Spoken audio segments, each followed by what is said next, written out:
Hello students, welcome to my classes. आज हम इस वीडियो में कुछ टॉपिक्स क्लियर करने वाले हैं और वो जो टॉपिक्स हैं वो है आपका पहला कुलाम्ब्स लॉ का ग्रेविटेशनल के साथ जो ग्रेविटेशनल फार्मूला है उसके साथ कंपैरिजन करेंगे। सुपरपोजिशन प्रिंसिपल्स, ये कुछ टॉपिक्स आज हम इस वीडियो में क्लियर करेंगे। तो जो पहला टॉपिक है वो है हमारा Coulomb's law states that if two charges Q1 and Q2 are separated by a distance r, the magnitude of force is given by F is equal to K into Q1 into Q2 upon R square। यानी कि अगर आपके पास दो charges Q1 और Q2 हैं और अगर आप उन्हें R डिस्टेंस सेपरेट करते हैं तो इन दोनों के ऊपर इक्वल फोर्सेस लगती हैं। दोनों चार्जेस पे इक्वल फोर्सेस लगेंगी और जो ये फोर्सेस होंगी इनका मैग्नीट्यूड इस फॉर्मूले से मिलता है। यानी कि ये फॉर्मूला कहता है आपसे कि अगर आप चाहते हैं कि आपका मैग्नीट्यूड बढ़ जाए तो आपका जो चार्जेस है उसका मैग्नीट्यूड भी ज़्यादा होना चाहिए, या फिर अगर आप चाहते हैं कि आपका फोर्स का मैग्नीट्यूड ज़्यादा हो तो आपका distance between charges it must be less. दोनों चार्जेस के ऊपर जो फोर्सेस हैं वो अट्रैक्टिव होंगी या रिपल्सिव होंगी, ये डिपेंड करता है उनके चार्ज के ऊपर। अगर दोनों ही चार्जेस अगर लाइक हैं तो पहली वीडियो में बताया गया था कि दो लाइक चार्जेस के बीच में जो फोर्स होता है वो हमेशा रिपल्सन वाला होता है। अगर दो अनलाइक चार्जेस हैं तो इनके बीच में जो फोर्स होता है वो हमेशा अट्रैक्टिव होता है।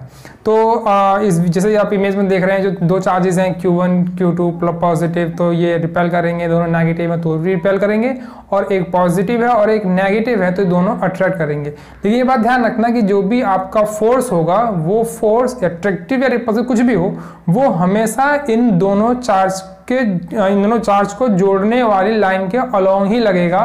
तो ये क्वेश्चन में ये जो फॉर्मूला जो बताया मैंने आपको कि जो फोर्स की जो डायरेक्शन होती है वो दोनों चार्जेस को ज्वाइन करने वाली लाइन के अलोंग होता है, तो ये काफी हेल्प करेगा, ये ध्यान रखना इन चीजों का। जो कूलम्ब फोर्स है तो इसका ऐसा यूनिट भी न्यूटन ही है। चलिए आप कंपैरिजन करते हैं कूलम्ब फोर्स का ग्रेविटेशनल फोर्स के फॉर्मूले से।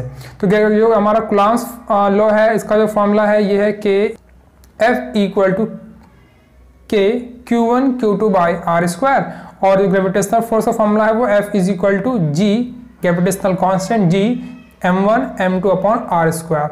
अगर आप दोनों फॉर्मूले को देखें, दोनों फॉर्मूला जो है वो इनवर्स स्क्वायर लॉ को फॉलो करते हैं।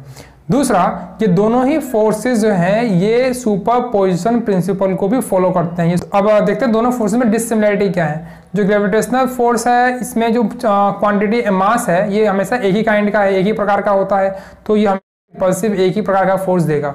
जबकि कूलम्ब फोर्स जो है, कूलम्ब लॉ जो है, इसमें दो तरह के चार्जेस हैं, एक पॉजिटिव एक नेगेटिव, दो तरह के चार्जेस हैं, तो फोर्स भी दो तरह की होंगी, ये रिपल्सिव और अट्रैक्टिव भी।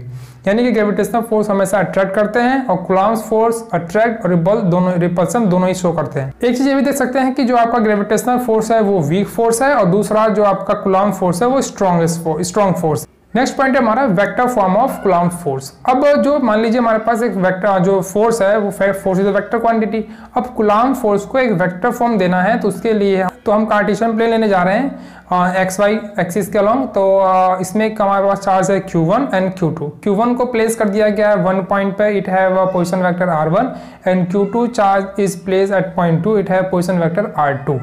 तो अगर आप R1 और R2 वेक्टर के जो पॉइंट्स अगर आप इन्हें ज्वाइन करें तो आपको एक R वेक्टर मिलता है, और ये R वेक्टर किसके इक्वल है? R2 minus R1। यानी कि जो आपका R वेक्टर 1 से 2 की तरफ है, तो अगर आप इस 1 से 2 की तरफ R वेक्टर को रिप्रेजेंट करें तो क्या होगा? वो R2 vector minus R1 vector.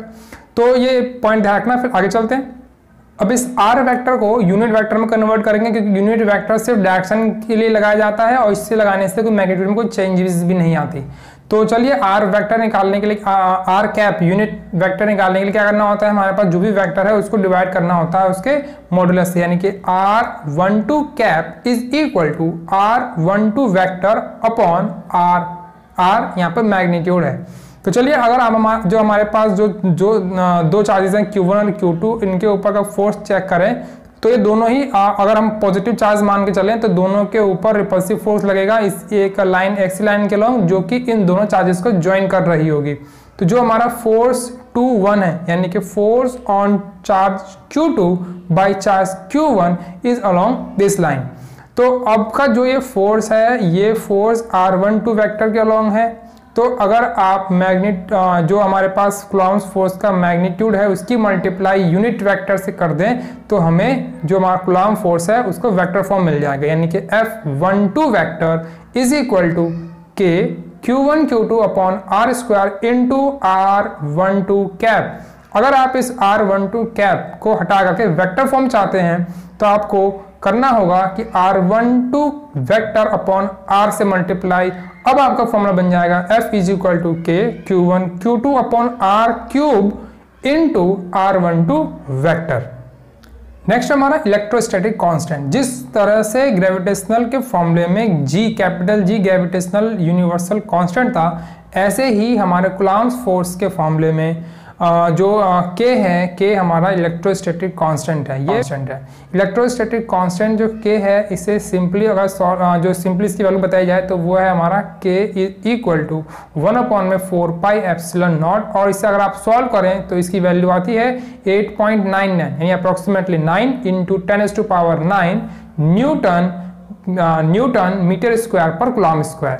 यानी कि जो आपका क्वेश्चन को आसानी से सॉल्व किया जा सके, इसलिए हमें यहाँ पर K की वैल्यू बाकी जो हिस्टोरिकल कैलकुलेशंस की गई हैं उसके द्वारा हमें एक सिंपल वैल्यू मिल जाती है। इस कांस्टेंट में जो आपका एप्सिलॉन नॉट है, इसे बोलते हैं हम लोग इलेक्ट्रिक परमिटिविटी। इलेक्ट्रिक परमिटिविटी जो कभी कभी इंडिविजुअली सॉल्व करना होता है, तो जो इसकी वैल्यू है फॉर एयर और vacuum it is 8.85 into 10⁻⁻12 coulomb square upon newton metre square. Next point है हमारा सुपरपोजिशन प्रिंसिपल। सुपरपोजिशन प्रिंसिपल कहता है कि अगर हमारे पास n चार्जेस का सिस्टम है और उन n चार्जेस सिस्टम में से किसी एक चार्ज पे हमें नेट फोर्स निकालना है बाकी अलग जितने भी चार्जेस हैं उनके द्वारा, तो जो नेट चार्ज है वो नेट चार्ज का जो इक्वल होगा वो इक्वल होगा बाकी जितने भी n चार्जेस हैं उस पर जितना फोर्स लगा रही है, जिस पर हमें नेट फोर्स कैलकुलेट करना है। तो net force is equal to vector sum of individual forces. सब हमारा सिस्टम है Q1 Q2 और Q3। Q0 चार्ज पे अगर हमें Q1 के द्वारा फोर्सेस निकालना है तो वो फोर्स लगेगा F01 जो कि आपको डायग्राम में दिख रहा है। नेक्स्ट है हमारा फोर्स नॉट 2 एंड नेक्स्ट है हमारा फोर्स नॉट 3 यानी force on charge Q0 by charge Q3। तो जितने भी हमारे पास फोर्स हैं F01, नोट 2, नोट 3, इन सभी को अगर आपको ऐड करना है तो ऐड करके हमें net force on Q0 charge मिल जाएगा। तो बाई सुपरपोजिशन प्रिंसिपल जो हमारा फॉर्मूला बनेगा वो बनेगा F0 नेट फोर्स यानी कि net force on Q0 charge is equal to F01 plus vector form में है सभी F02 प्लस F03। अगर यहाँ पर n चार्जेस हैं तो n चार्जेस जितने भी हैं एंड सो ऑन का ऐड कर सकते हैं आप इन्हें।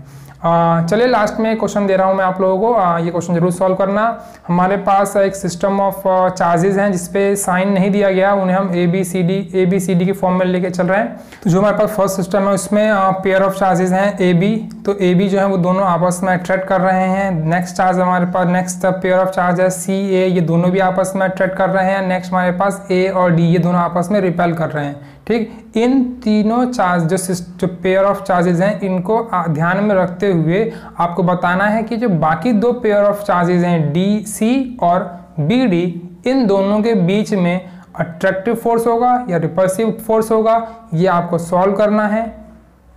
और हमारी वीडियो अच्छी लगे तो प्लीज़ चैनल को सब्सक्राइब कीजिए और शेयर कीजिए।